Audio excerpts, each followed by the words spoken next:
Jamani, habari, mambo vipi? Aisee, asubuhi ya leo bana, nataka nikwambie jambo moja. Kuna vitu vingi sana vinavyotuumiza na vingine havifai kabisa kutuumiza. Mfano, mimi hapa naumizwa na mambo mawili tu katika maisha yangu, mambo mawili tu.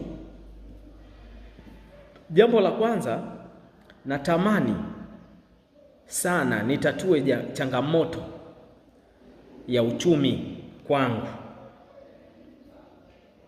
nisikose fedha, nisikose pesa. Maana pesa itanifanya hata kwenda kanisani nione aibu. Mtu asikudanganye kwamba we kila siku naenda kanisani au toi sadaka. Mungu mwenyewe amesema usije mikono mitupu. Unaendaje kwa Mungu bila chochote? Alafu nataka Mungu nisaidie. Umemsaidia nini? Kuna wanadamu wengi wanaosumbuka, wanatakiwa kusaidiwa na wewe ili Mungu akubariki. Anasema toa, mkono utoao ndio unaobarikiwa. Jambo la kwanza. Jambo la pili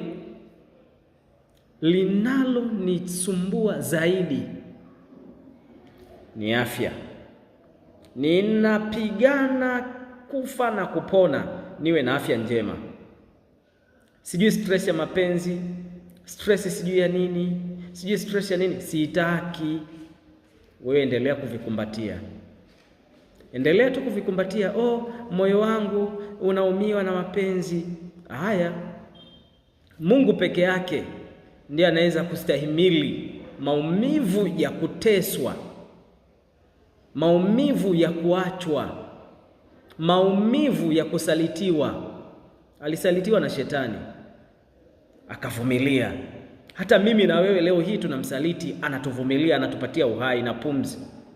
Alafu bado unasema mtu mwingine nje kabisa ambaye mmekutana naye tu kubwani, kama baskeli za maziwa zinavyopishana mjini kupeleka maziwa kwa Wahindi, alafu tena haja akupe stress.